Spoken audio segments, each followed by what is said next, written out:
You've probably seen it online. A famous poet goes head-to-head with a respected researcher, and their debate about faith and reason just absolutely explodes. It touched on some of the biggest questions we can ask. So let's dive in and really unpack the core arguments at the heart of this whole thing. So on one side, you have the poet. He's famous, incredibly well-spoken, and he's making the case for a purely materialistic worldview. And on the other side, the researcher. She's studious, her arguments are backed by deep research, and she's coming from a place of faith. You see, this isn't just two people talking. It's a clash of entire worldviews, pitting that emotional, eloquent appeal against cold, hard, logical evidence. So, that really brings us to the big question, doesn't it? If you strip away all the fame, all the fancy words, whose argument actually holds up better? That's what we're here to explore. Okay, so let's start with the first and maybe the most important question here, the question of authority. Because in any debate, you have to ask yourself, who is actually qualified to be speaking on this topic? The source uses this fantastic analogy. It's like asking a world-famous football player to face off against a professional cricketer. I mean, sure, they're both amazing athletes, but they're playing completely different games. The point is, expertise in one field doesn't just transfer over to another. A poet might be a master of language, but does that automatically make them an expert on theology or cosmology? It really forces you to think about whether you're listening to the right person for the subject. And this gets right to the heart of what's called the authority fallacy. The main idea here is that fame and eloquence can be, well, really misleading. Someone can sound incredibly convincing, but that doesn't mean their argument is strong. Real, deep knowledge in a specialized field like this takes years and years of dedicated study.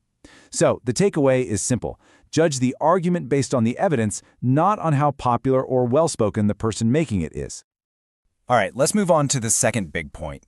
This is a really common challenge that you hear all the time, and it's often set up like a clever little logic trap. See, it starts with a simple premise, one that, believers themselves would totally agree with. This is the setup for the punchline. And boom, there it is, the classic gotcha question. It's designed to make you feel cornered. The logic seems simple. If everything needs a creator, then God must need one too, right? It sounds like this perfect, inescapable paradox.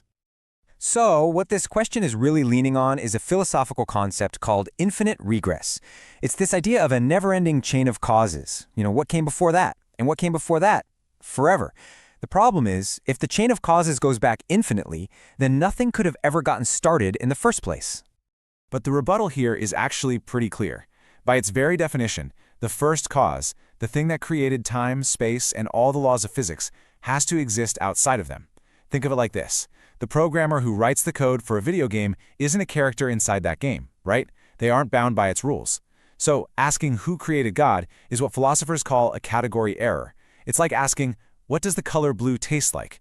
The question itself doesn't really make sense. This leads us right into another major point in this whole debate, the supposed conflict between science and faith. The source argues that this is a totally false choice, and it's based on a big misunderstanding of what both of them are. Now this is where things get really interesting. The argument isn't faith versus science. It's actually faith versus scientism. Iman, or faith, is about answering the big why questions. Why are we here? What's our purpose? Scientism, on the other hand, is the belief that only things you can physically measure and test are real. From this perspective, faith doesn't oppose science. It actually encourages it as a way to understand how the universe works. It just rejects the idea that science is the only way to find truth. And this quote just nails it, doesn't it? The point being made is that seeking knowledge isn't just okay in Islam, it's a direct command. The whole idea of this big war between science and religion, from this perspective, that's a pretty modern invention.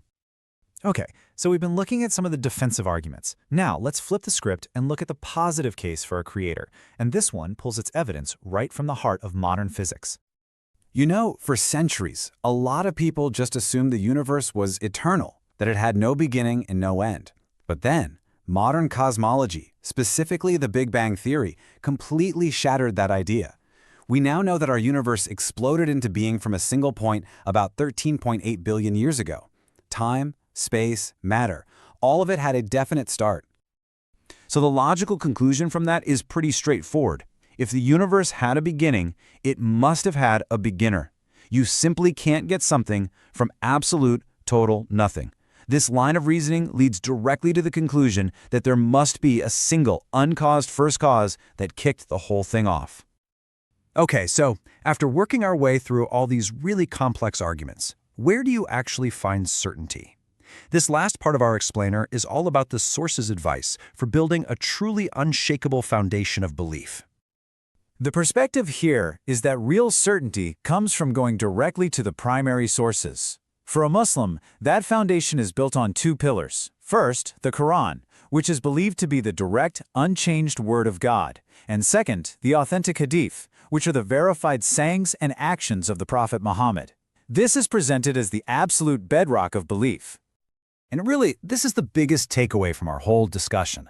The best defense against doubt or against these clever-sounding but ultimately weak arguments is to have deep, strong roots in your own sources of knowledge. It's like a tree. If your roots run deep, you're not going to be shaken by every little gust of wind that comes along. And we're going to end with this incredibly powerful line of poetry from the source. It's a final, profound statement about holding on to conviction, even when you're faced with hidden doubts and all sorts of challenges. It's about remembering that core creed. A pretty thought-provoking place to leave our exploration of this really fascinating debate.